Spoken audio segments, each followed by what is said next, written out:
I'm Catherine Flashner, and this is The Truth Is, a podcast about discovering what it means to live your truth. Even when it's messy, when it unravels the plans you thought you had and invites you to step into the unknown. Each week, we explore practices, stories, and conversations that illuminate the ways we find and follow our own path. This is a space to slow down, ask questions, and uncover what's been quietly waiting inside of you. If it resonates, subscribing, following, and engaging with the show really supports me in bringing more people into the conversation. Thank you for being here. Welcome to The Truth Is. Tazin Khan, welcome to The Truth Is. Can I read your mic dropping bio to you? Are you up for Sure. that? Yeah, and then I will be very uncomfortable, as I always am when people read my bio. Perfect. I can't help myself. Okay, here we go. Tazin Khan is a cyber risk strategist, digital rights advocate, and the founder and CEO of Cyber Collective, a nonprofit dedicated to making digital safety education accessible, human, and community rooted. With over 13 years of experience spanning Fortune 10 companies, government agencies, and grassroots organizing, her work has reached more than 5.5 million people globally. She holds a master's from NYU and has been featured in Forbes, Harper's Bazaar, People magazine, and on CNN, and is the kind of voice that makes complex, urgent topics feel like a conversation worth having. Who wrote Period. that? I didn't, and that's so cute. If you didn't write it, you lived it. You lived Wow, it. what a great thank you. Yeah. How does it feel to hear that read back to you? Um, well, one, I don't do anything alone. Mm-hmm. I didn't reach that 5.5 million alone. I could not have done it without my team, partners, community, the standard, like the shoulders that I stand on, the people that Mm-hmm. have been doing this work for so long. My books. Like it Yeah. just it's so much bigger than me. When I hear that, I get uncomfortable because I'm like, me, but it is a bio about me, right? Mm-hmm. And then on the other side, I feel really proud, like, damn, bitch, you did all that. And then I have to course correct in my brain, like, which government agencies again? Because 13 years is a long time. I'm like, oh, the EU, Europol, right? I worked with the Yeah. DoD. Like there were so many. Um, I worked with the DoD a long time ago. I let the record show. Yeah. That is not present tense. Yeah, it's evolved a bit in its current mutation. Correct. Different administration, different time. The cells in my body are not even the same, So we need to be clear about that. Yeah. What did Tazine 13 years ago think? Did she think far ahead of what career in life could look like? Or was she present? Like what would she think about all this? I don't think I saw further than maybe 6 months to a year. Mm-hmm. Tazine 14, 15, 16 years ago, I thought I was going to go to law school. I thought that I was going to do international diplomacy all across the world. Um, but that changed. Like my way even into getting this security industry was so different. Tazine 13 years ago was broke as fuck. I didn't have any money. Yeah. I was working 3 jobs. I had like 2 semesters left in school, or 1 semester left in school, and living in and out of my car. Wow. And I worked at a Michael Kors, and a woman walked in and she looked so rich. And so, I mean, she was rich and so badass. And I was like, what do you do and how do I do it? And she said that she was in cybersecurity sales. I was like, copy that. I want to do that. I'm like, when do you want to hire me? That was the seed. Wow. That was the seed. And then I emailed her every month for almost 6 months. I used to carry my resume around everywhere to Wow. hand out to people because I waited tables. I knew I needed a job. I knew I needed a corporate job and I knew what I needed to do. I was like, young Taz was smart. Yeah. She knew what she was doing, but a little directionless because I was in survival mode. And she ended up hiring me, and here we are. I like to start, I'm obsessed with where you just took us, but I want to go back even further to Okay. I love this question. What is something about how you grew up, like young Taz, that helps Mm. us understand who she is today and maybe even who she was in that moment 15, 16 years ago? I would say right now, what's coming to mind is the gatherings that we had in my home. My father would we were always hosting people. We were always in community with other people. We lived in a one-bedroom apartment with, like, 9 to 12 people in and out Yeah. in New York City. Go ahead. You grew up in New York City. Yeah, I Yeah, wanted to partially, confirm. and then we moved to Virginia, and so I lived a lot of my Mhm. formative years in Virginia, so maybe even that. We moved from New York to Leesburg, Virginia, right after 9/11, and I was one of the Wow. only Muslim we were one of the only Muslim families for miles. Um my dad couldn't get a job. People didn't want to hire him. So he had to come back to New York and drive a cab in New York. He got spit on. He got slapped. My mom was verbally abused. I was made fun of. Like, there was so much. And justice and injustice was so big. And then I just got into, like, I guess I was this way when I was younger. I'm like, fuck with me. Yeah. Let's spar. Right? Like, let's intellectually spar. And as you can see, I'm a big reader and I always Mhm. was a big reader. So I would say, like, the me and I know I went a little all over, but the grounding that we had through community and the Mhm. way that my father was a natural organizer and a political organizer was so and is still so embedded into my blood. You Mhm. couple that with this big change of events moving from New York City to Virginia at a time where I was navigating the world and the way that the world perceived me, right? I was just some kid and now all of a sudden, "Oh, I'm a terrorist," right? Or "You must be related to Osama bin Laden," or right? So all of these things I had to push back on, and then coupled with my desire to read. And so once people started saying shit like that to me, I'm like, "Well, let's walk through history real quick. Let let me start reading and understanding why people are feeling this way." And I think, like, yeah, all of that together, the collectivism of my father's, like, gatherings and just having they're called dawats in Bangla, right? It's like casual gatherings where people come over. I learned a lot of empathy through that process because we would meet with people at different stages in, their journey. They had just moved to America, and my dad was helping them, or they've been here a long time, or they're a lot older. Like, it was such a diverse group of lived experience in the room. So we were taught to be extremely empathetic. And so that helped me understand why people were feeling the way that they were. But as a fourth grader, like as an what 9, 10-year old, I'm like, yo, I'm scared too. I grew up in America. This is all I know. Um, but I knew that there was love on the other side, and there's a Brené Brown quote that I feel like 8-year-old Tazine really understood, um, which is, "It is hard to hate up close." Yeah, I love that one. I love that one, and 8-year-old Tazine was such a, uh she was so prophetic, where she knew, she's like, "Well, you're only mad at me because you don't know me." Mm. Like, you're right? Do you think that was modeled for you? Did your parents model that, you think? In some ways, I'm sure. I think more so having to live, like, bicultural identity, where I had to teach my parents, like, "You're only mad at me because you don't know me," because they were raising an American girl with Bangladeshi traditional values.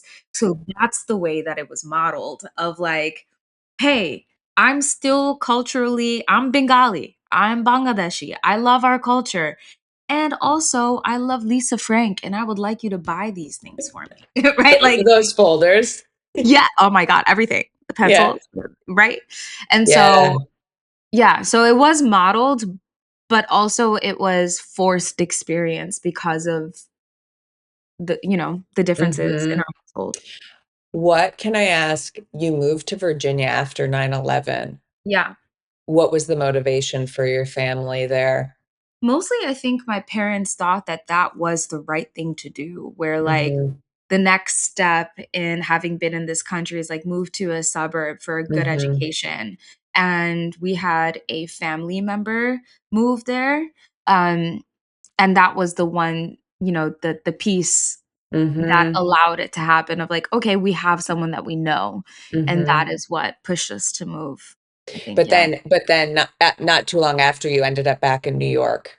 I mean, we were going since my dad still drove a cab in New York, we were Yeah. going back and forth, so, like, I also didn't feel like I had a footing Mhm. in Virginia necessarily, when we were younger, it was, like, we were there more, but as we got older, we came back every other weekend to visit my Mhm. dad, hang out with our family here, and then eventually, by the time I finished high school or about to finish high school, I was dual enrolled because I was a nerd, and Mhm. I had taken every high school AP class available for me, and so they're like, "Well, just start college early," and, that's when my parents were like, "Okay, move back." And so you went to college in New York? Yeah? No, I went to Where'd you college go? in Virginia. I knew that if I moved back to New York, my there was opportunity for me where I was one of one Yeah. in Virginia, where in New York, I am one of many in a Yeah. sense of like New York grit, energy, blah, blah, blah. Here I was in Virginia with this New York mentality and grit, and from a country that people did not understand or know or realize. Mhm. Like, what are you, Latina? Like getting so many things. And so I could foresee that there was opportunity for me. Mhm. I love how you talked about, like, that time period creating this, like, "Don't fuck with me," and if you want to, like, I'm gonna back it up with my own education. That's so fucking cool, and Mhm. I've heard you speak a little bit about, and you pointed to it here, this kind of skill set you developed for, like, translating Mm. to your parents. Was there a point where you realized that was preparing you for something meaningful down the line? In many ways, yeah. I mean, I was in 4th grade looking at immigration documentation with my parents, right? Other 4th graders did not have to do this. And so I was learning the American system. I was learning why our immigration documentation was being paused because of 9/11, right? Like, so then I'm like, okay, what there were questions that I had to ask because of the circumstances that we had, and then just translating things where then you go to school and you have to explain like, I had to I had to become a persuader very early on in my life because my parents were hella strict as well, so I had to convince them all the time. I'm like, "This is educational. Let me do this," right? They didn't understand, and to them, protection meant, um keeping me close, and that was what they understood, and the best that they had the best tools and resources that they had, right, to, make sure that I grew up well, and especially in that climate. There were so many stories of, you know, girls and we didn't wear, like my parents were not religious at the time. It's not like I wore hijab or any, you know what I mean? Like, it wasn't I was still wearing regular clothes in a sense, regular meaning, um not dressing conservatively, rather.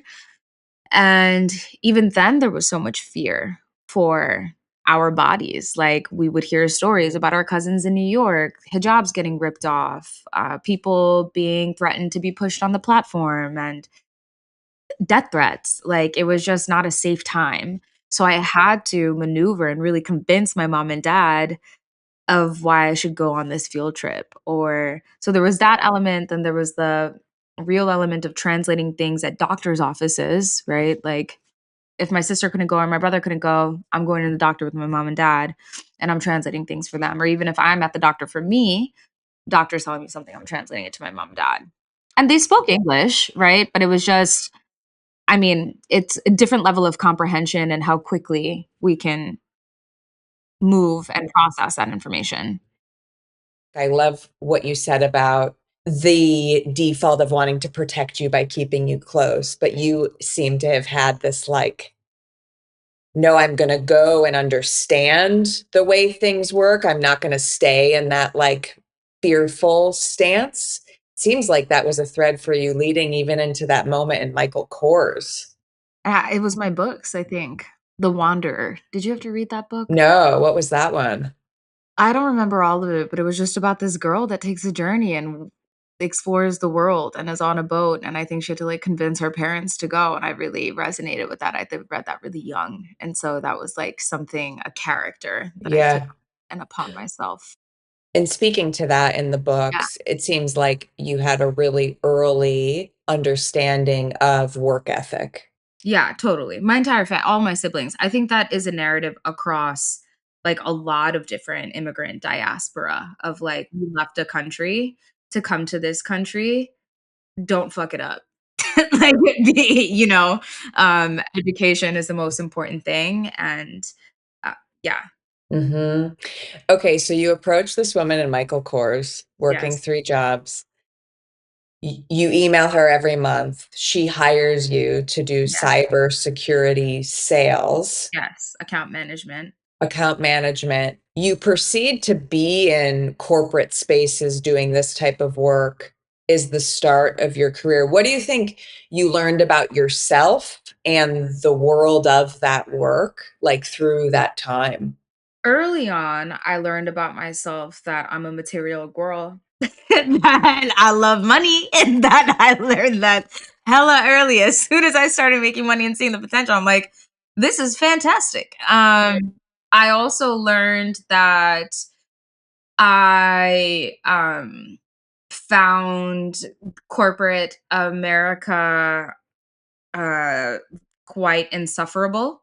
I learned that really, really early. I learned that I didn't wanna trade places with none of my coworkers or anybody that I worked with. They were so mean and rude, to me, especially when I was living in and out of my car, and I learned that very early. And I learned that isms are much stronger in the workplace.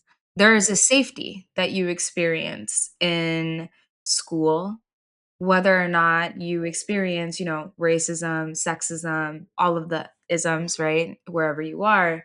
In the workplace, it's not the same type of protections. You're on like a different playing field, but here you are still only like I was only 19, Yeah, right? you were Bright-eyed and young. bushy-tailed, I was so young. And that transition and most people during that time, when they're making that transition, have parents that maybe have gone through that experience or are working at, or have mentors or something, and I was coming in really cold. And Mhm. so, another thing that I learned is that you can ask for help. Mm. And when you ask for help, people will help you, and you can find good people, through the process. And so, yeah, those were parts of the learnings, but there's so many, and every Mhm. time I think about it, I could probably find another 50. The isms being so prevalent and constant in your experience. I think about being in some of the biggest corporations in the world myself. Sometimes the internal marketing of we've got it, like we have our groups, check, check, check, almost gaslights the fact that the isms are present in the everyday.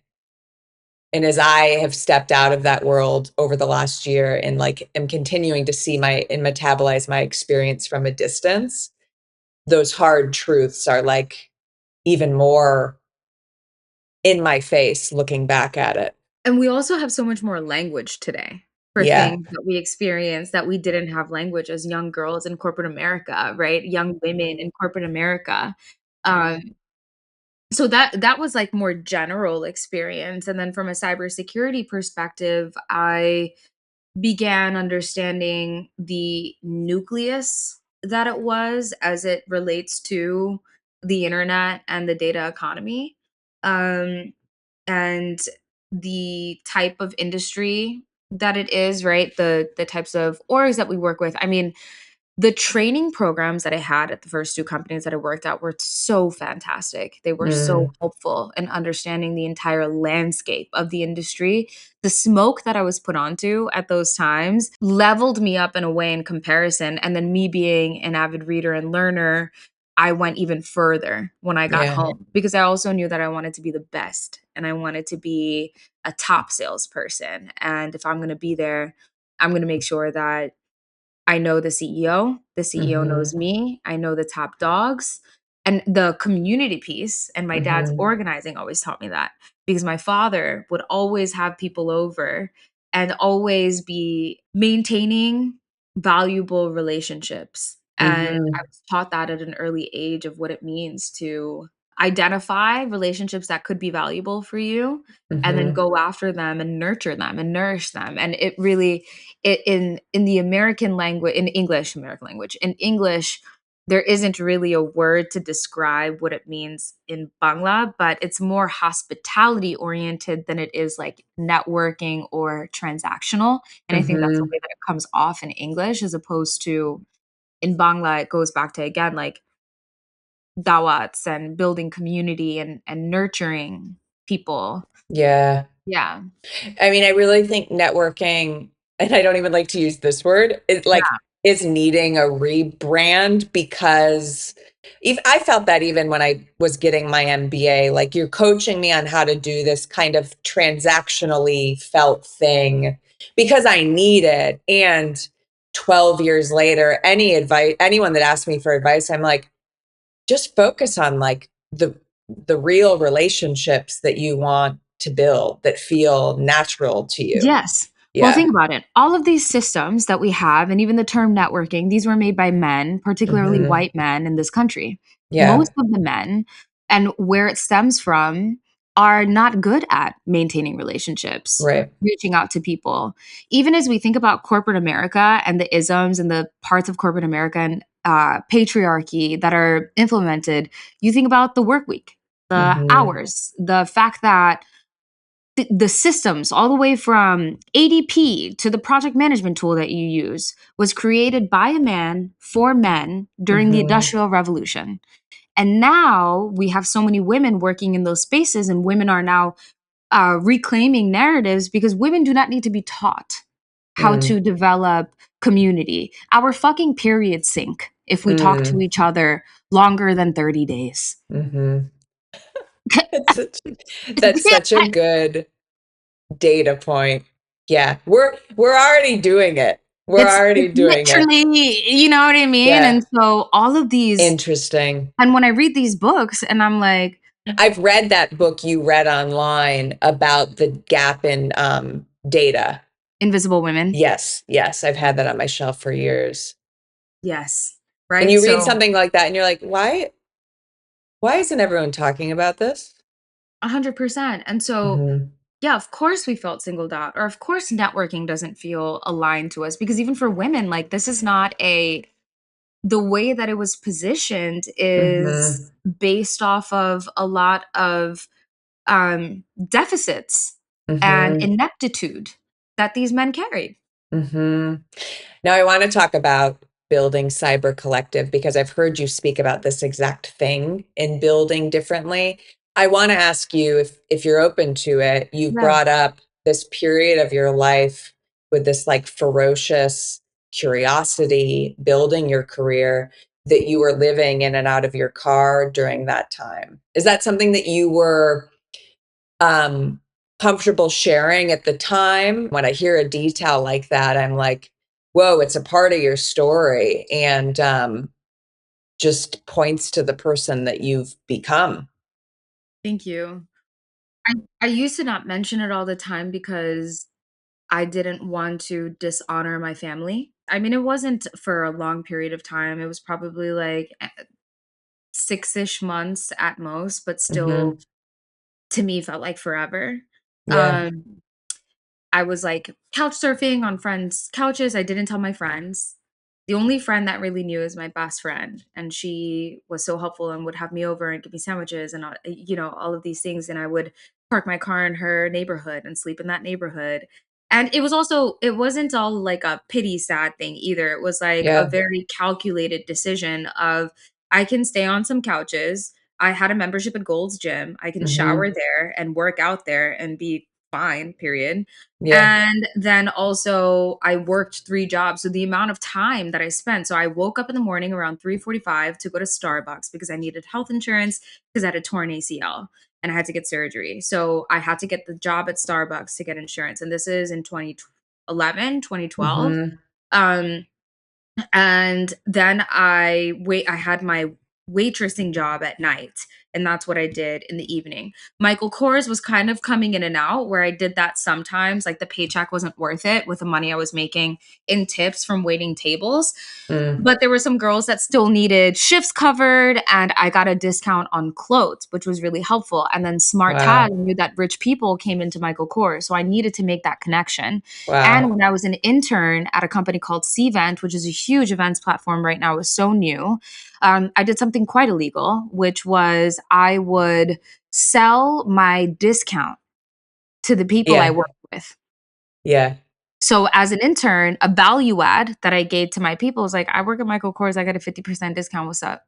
And Wow. then I would ask them to give me cash 20% of the top line of what it was. So for example, if a purse was $800, I'll give it to you for 400, but you need to give me 20% of 800. Mhm. Always hustling, right? Yeah. So that time, it like and so if you think about my schedule, I was either in classes on some days, I was Yep. at Starbucks until like 12, and then Mhm. I had a break, and then I would either go wait tables at night or I would do a mid shift at Michael Kors, and then sometimes I would babysit Mhm. um, on the weekends or something like that. And when I babysat, I got to like relax and hang out. So really the time that I spent in my car was just after I got off of my shift at night, which by that time I'm so exhausted. I would get off at like 1:30 or 2 a.m. I worked at a Mexican restaurant. Mhm. And then I slept I mean, it's 1:30. I had to get up again at 3:45 to be able to make it Wow. to Starbucks by 4. So I did that for like 6 months and I saved my money and then I got an apartment. Yeah. Wow.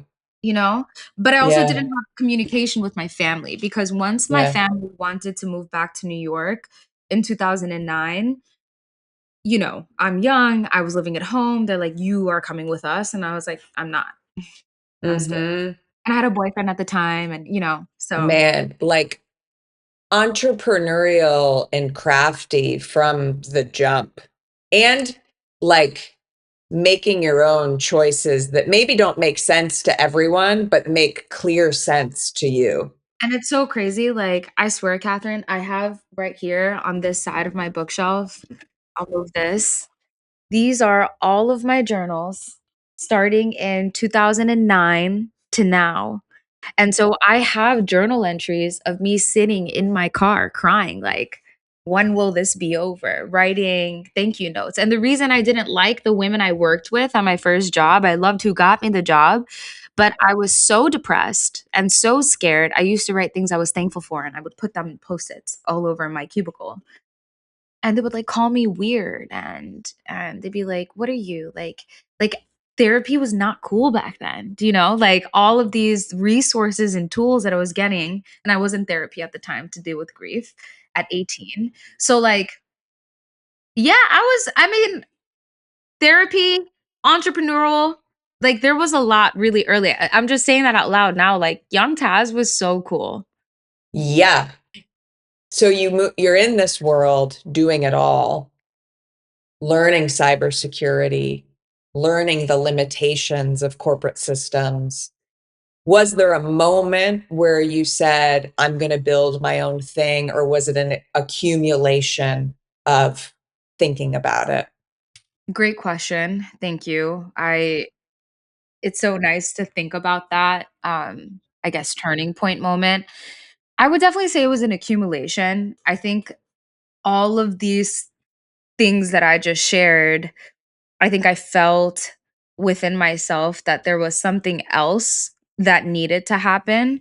But really, the catalyst began when I realized I had this information. And around the 2015, 2016 timeframe, I started talking to my friends. Like, all of us are going into our careers now, right? I had Mhm. moved back to New York. I started making connections and I also started getting questions because now we are getting And companies are forced to disclose if they've been breached, if there was a data breach.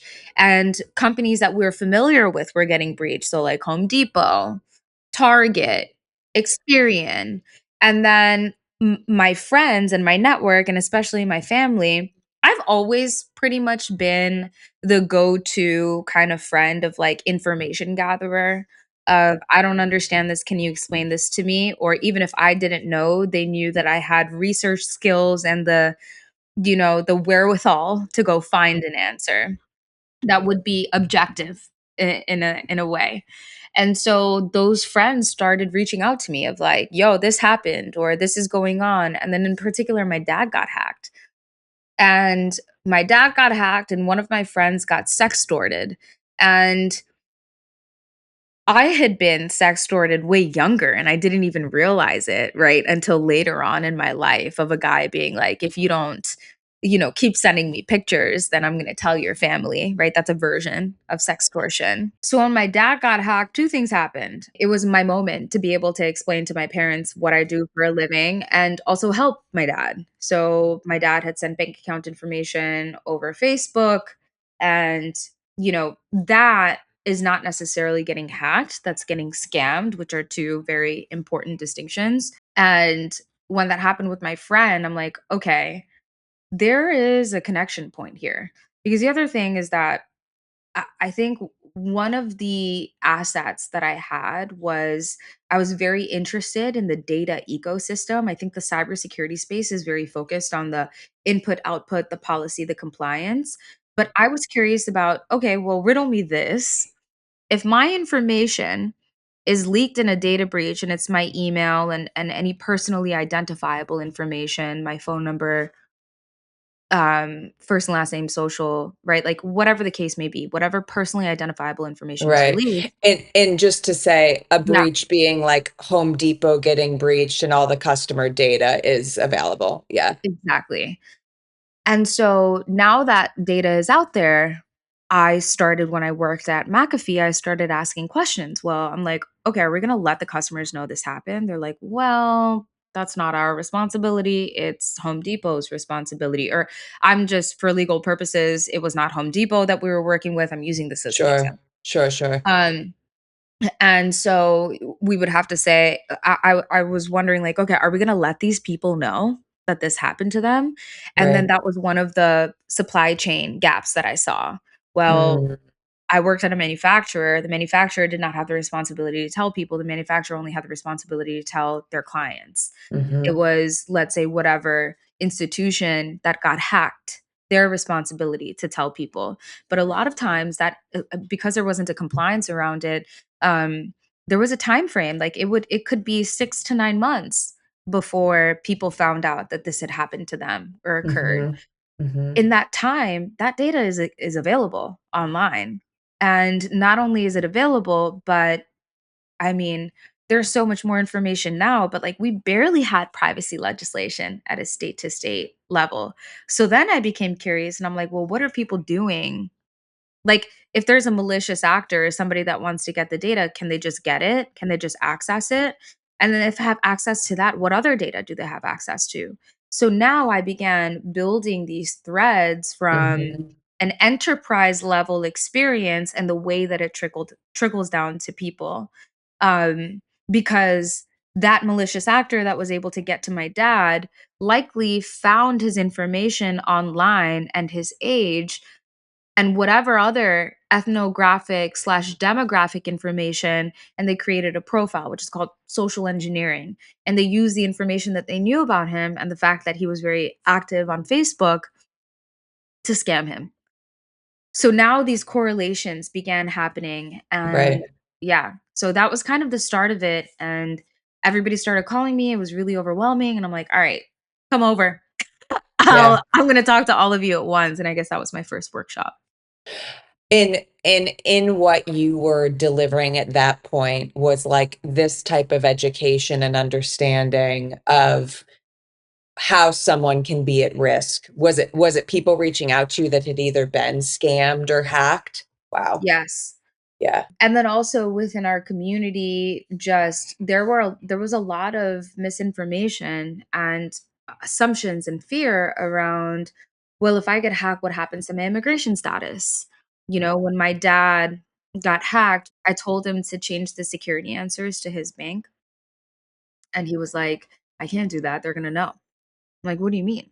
They're like, they'll know I'm lying. Because remember in FAFSA, or like when you would apply to federal like student loans, y- they would tell you, like, was this your home address? And you had to pick the right one, and they had that information and you verified. My father had experienced that type of verification, but not the verification of private companies where you give the answer and it's your choice to say whatever you want. He thought that if he lied to TD Bank, that he would be penalized. On like just straightforward security questions. Straightforward security questions. Like, for example, security questions Yeah. have always been, what's your mother's maiden name? What first street did you live on? This is real information. Yeah. So at the time, those were secret things that weren't available online. All that shit is available online. Now, best Yeah. practices don't ever tell the truth, right? Yeah.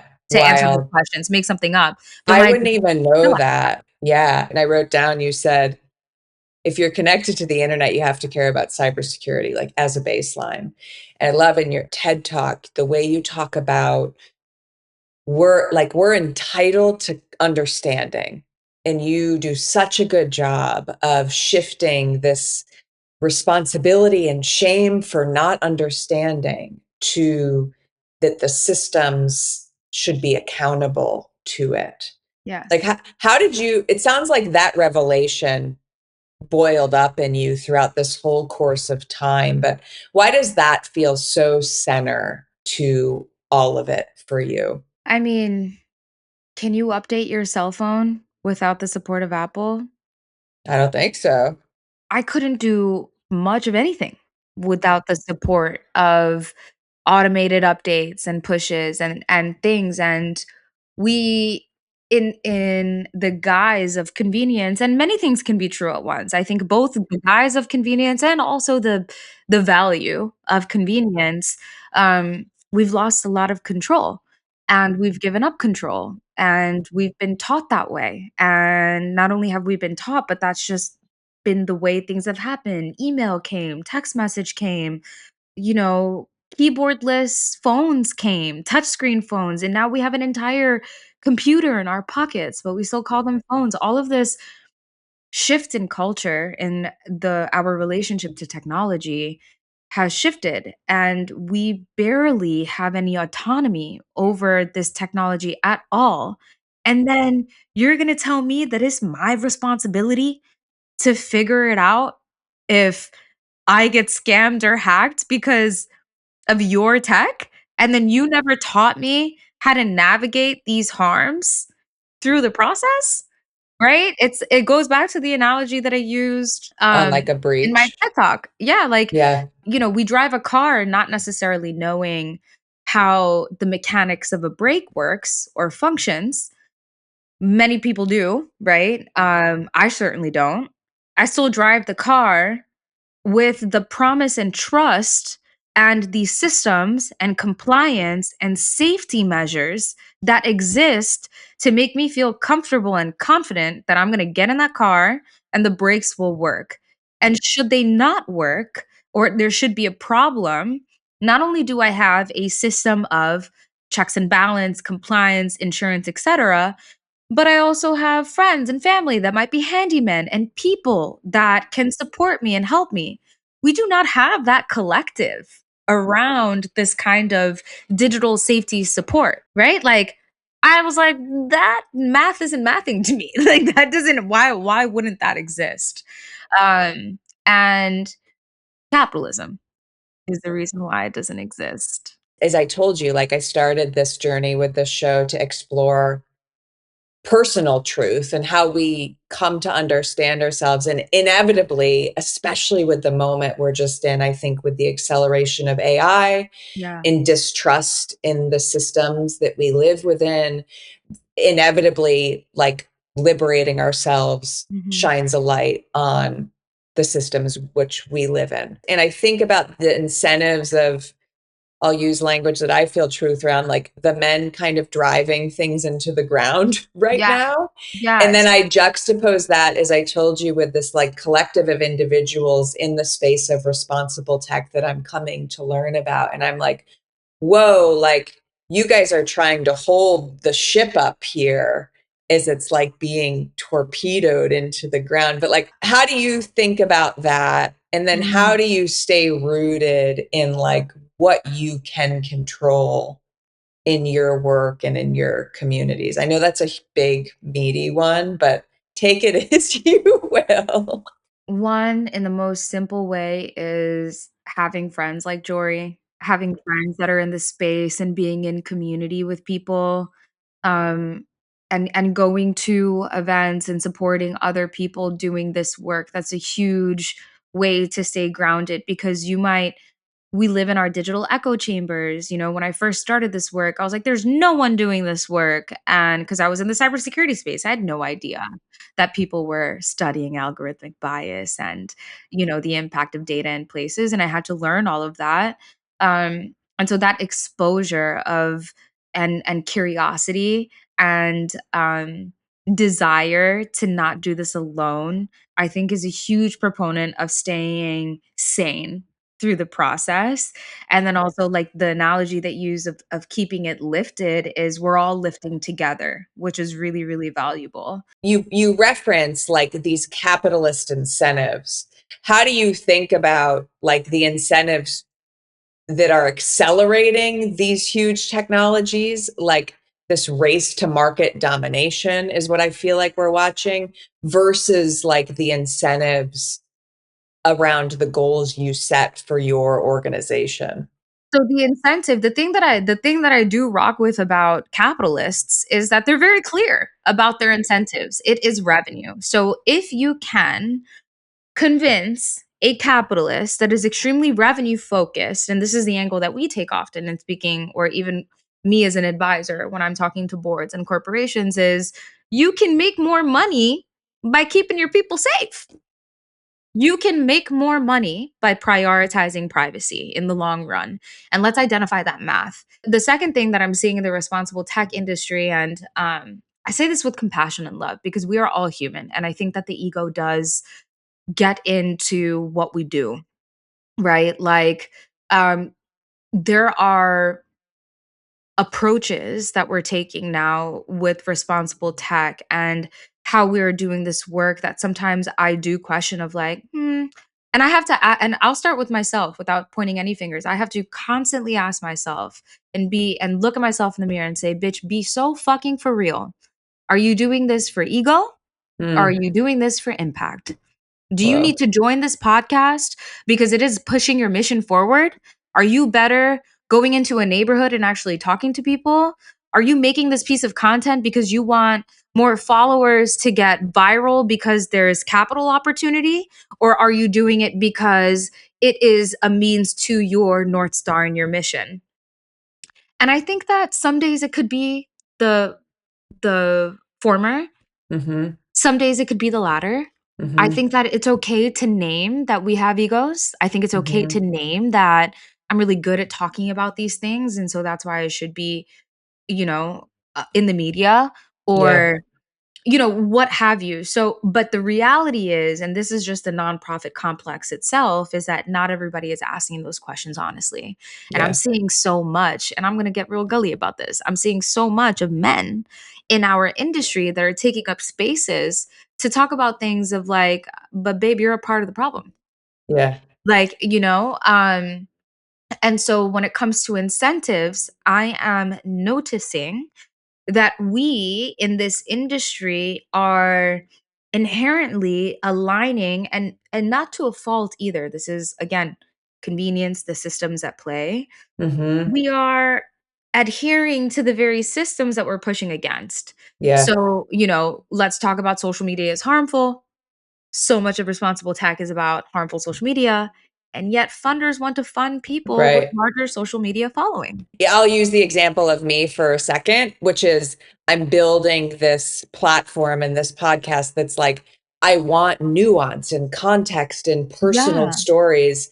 And then I'm like, whoa, and you're clipping it into little spark notes and sound bites. Dude. Like, and you try to figure out how to hold that contradiction. And to your point, ask, like, because I found myself a year into this since leaving corporate asking, like, wait, why am I doing that? Is the assumption that that's the only way to get the message out? Like, in I love that. And so I would love to ask you, like, what is your North Star? Like, and what is that thing that you come back to for yourself? I think, and I wanna name that we talked about a lot of, like, gargantuan things and the topic of systems and how we play into them and the responsible tech industry. This is not to take away from any of the amazing work that people are doing. I think it's also okay to name that we need to be careful so we're not seeping into the same systems that we are fighting against, and that is a friction that we will have to experience as humans for the rest of our lives. That's a very normal part of this friction, right? Bell Hooks helped me understand that so deeply in a book of essays that she has. The other thing that we have to consider is like, how does proximity to power change us? Because that changes you and that changes Mm, how you might make decisions, right? Or where you might take money from. The North Star that I have, and I'm revisiting my North Stars right now. I'm going through some really deep strategic capacity planning for my organization. I just finalized our new mission, vision, and moonshot of like in 10 years. Because to be frank, 7 months ago, 6, 7 months ago, I didn't know if I wanted to keep going mhm, because I hadn't paid myself since October. This is mhm. hard fucking work. Doesn't feel like people are listening. Um, my ideas are being taken by large organizations because we're putting things out on the internet and then they're funding more men to do the Mhm. things that women are organizing around. There are black and brown women that have been organizing and researching in this space long before the Tristan Harrises of the world came about. And Yeah. Tristan Harris was a part of the problem. Like, Mhm. but again, respect to him for doing what he is doing now. But Mhm. this goes into the entire system of things. And so my North Star for myself is different than my org. For my org, the way that I have my North Star is, does it align around the vision that everybody deserves to experience the internet without harm? Mm. And if that's the case, then okay. And is it leading to either allowing someone to prevent, react, or reform from that harm?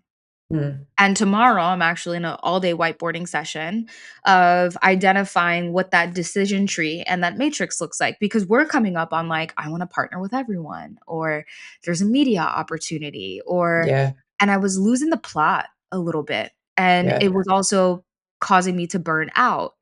Now then on the Tazine side, I have to ask myself from a North Star, is this aiding me in my livelihood? And then am I clearly aligned and know that my livelihood does come from this moonshot with Cyber Mm. Collective? And will this distract me and take away? And then the other is there another voice that's better suited for this? Probably 9 out of 10 times. Yes. 9 out of 10 times. And that's where, and so now I'm talking about more of like I'm living here in the content scenario of like Yeah. media, content, narrative, all of that. You've talked about this tension between your time spent building with your organization and time spent being seen. And I think it directly speaks to this contradiction that we're circling, that is part of it. But you taking the time to check back in, I think that's rare and so, so, so needed. Thank you. And it's difficult because I'll name things like that in rooms where I'll be like, is it my ego or is it impact? And then people will take away what they want to. They'll be like, oh, Taz is very ego driven. I'm like, you didn't even hear me. I'm Mhm. actually doing the absolute opposite of that. Yeah. Um But, I will always be honest, and that's a part of also thinking about feminine design principles, which I learned from, Dr. Jennifer Armbrust, somebody else that I think you should interview. She asks those honest questions because at the end of the day, right? Like, what is the end goal of all of this? And there has to be, and any good founder should be thinking about their exit. I certainly am thinking about my exit so that I can live a fulfilled life. I want to have kids. I want to be able to enjoy life and go outside. And, when you're in founder mode, you're kind of making some trade-offs that make sense now, but perhaps don't. And then the other North Star is that we're all gonna die. As crazy, like, I'm thinking so much more about that. I looked at my dad's hands the other day Mm. and just I'll cry thinking about it of like, also, is it worth dedicating my life to this service and losing time with the people I love the most because I have had to sacrifice. And that's the thing of like why nonprofit leadership and doing this work in community service um feels so enmeshed to my identity. And as much as I want to untether that, it's difficult because I do make the concessions of, hey, I'm not going to go to this family dinner because there are 72 scam victims in Astoria that need me to do a workshop for them. Yeah. And what is my calling? But then I have to ask myself, is my calling ego or is my calling social media? So a practice that I like doing too is deleting social media from my phone for a couple of weeks. And then you realize that so much of it was just me, at least for me. I'll see somebody and I'm like, I need to post about this or I need to make this, blah, blah, blah. And then I really don't. And Yeah. the impact is just the same. And I'm still getting the same amount of clients or. Yeah. You have so much like within you. And I say that because I've been feeling this discernment myself with if I see like discourse happening around something, I'm like, oh, I feel this urgency of like, oh, I should say something about it. And what I'm finding is the source of my own lived experience and having space from the discourse to feel that come up, that's the thing for me to contribute. And turning off some of that noise and finding the balance of the noise is the only way I've been able to access the difference. Between the 2, and I will Yeah. say that we are in that way in a renaissance where I feel so deeply and we're seeing the patterns where people are coming back to self, people Yeah. are coming back to community as AI continues to breach our every crevice of our lives. Yeah. Folks are pushing back like, "No, I actually don't need AI in my car.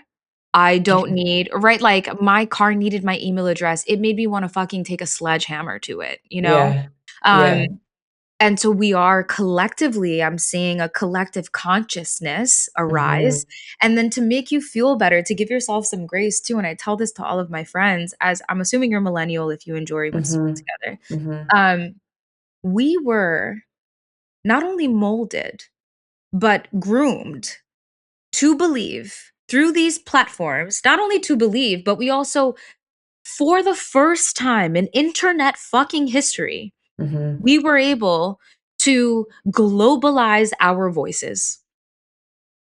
Facebook and social media tools and all of these tools gave us a life changing and inherent opportunity to build global connections, tools, convenience. I mean, we are kind of the root cause of a lot of these problems Mm. as a generation. Mm. And also, we are living the downstream consequences of that. The reason we feel such an urge, I mean, I don't know if you were a Tumblr girl, I was a Zanga girl, Mm. blogging for the first time, like you can share your emotions and connect with people. We were then, that was an opportunity and that was so exciting.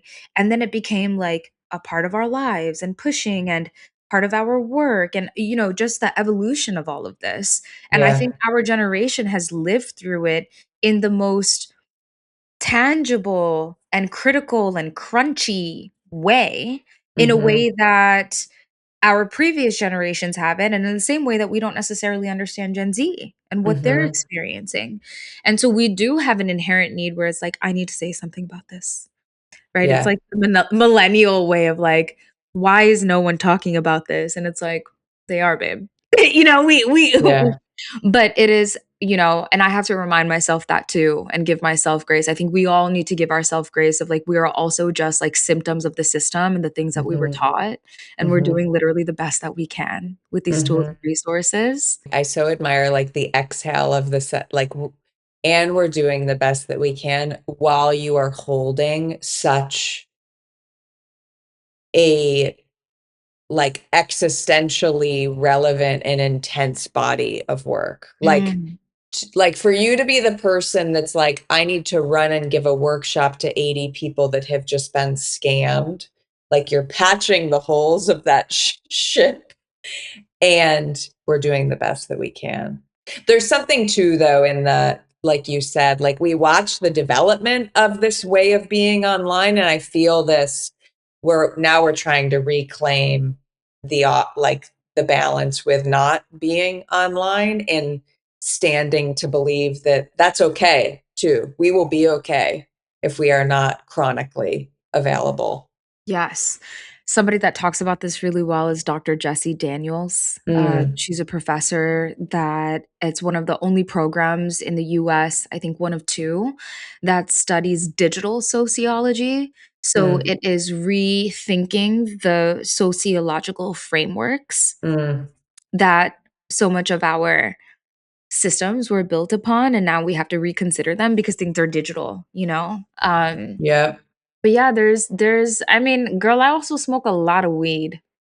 I smoke a lot of weed, and I have tried to quit, and I'm like, I've heard you I call it, you're making me cooler by the minute, gardening.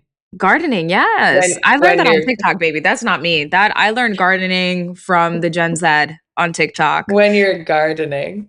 When I'm gardening, and Yeah, look, I am planting seeds, so I must be a gardener. there you go. I'll bring us home with some fun, quick ones. I Okay. want to ask, you spoke to the moonshot. I will say, I love you posted about you were named a Young Futures Innovator.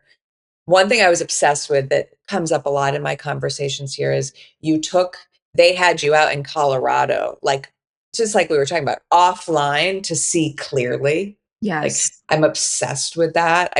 I'm such a believer that like we're one mini little sabbatical away dude. from clarity. What is something about either the moonshot for Cyber Collective or something coming up for Cyber Collective that you feel really aligned and excited about? I am excited to have the cement to pave the path that we have been walking on. That path has been gravel, that path has been grass, and now I have the proper tools, resources, people, and forward thinking to really, really develop smooth sailing for us, both as an industry and as an organization. And that's all I can say right now. But a lot of exciting stuff. Yeah. Dot dot dot. Dot, dot, Y- dot. your story is, yeah, it's so revealed to me your ability to do it, to make it happen for yourself and for others. And I share, and like even in the short time knowing you, how glad I am to hear of the resourcing and the support that now is like accompanying you on the vision. Thank you. And for anybody listening, and even for you, like I Yeah. am an open book. I share Yeah. my funders, I share my resources. I'm writing a Substack about it right now. So much of this space is also very close chested about where they get money. And I will be on panels. I'm like, babe, name your funder. Yeah. Yeah. Like, what are you just said that there's room for everybody, but you're not disclosing who your funder is. And many funders don't allow you to, and I totally understand that. There are a lot of private donors, but I really believe that there is too much money for all of us. Like, we can Hmm. all eat, we can all build institutions and organizations if that's what you want to do. Mhm. Um, if these, as Tristan said, these like trillionaires, if they could have that money, we can have access to money as Mhm. well, you know? Yeah, 100%. Last thing on Cyber Collective, what Yeah. is a like leadership or organizational principle or a feminine design principle that like has been so important for you to establish in how you lead and how your team operates? Period days off, no questions asked, aligning our pitches to ovulation. You pitch during ovulation. Yes, it's the time you're most vibrant. Your pheromones are crazy. They want you. Normally pitching to men, so we'll use what I could get, you know? And and I interrupt you. What was the other one? Was it something about retreats? Yeah, like if we're meeting in person or if we're getting together, I can't always like I am stepping into my luteal phase right now, which is the last stage in my cycle before I begin my bleed, which is would be day 1.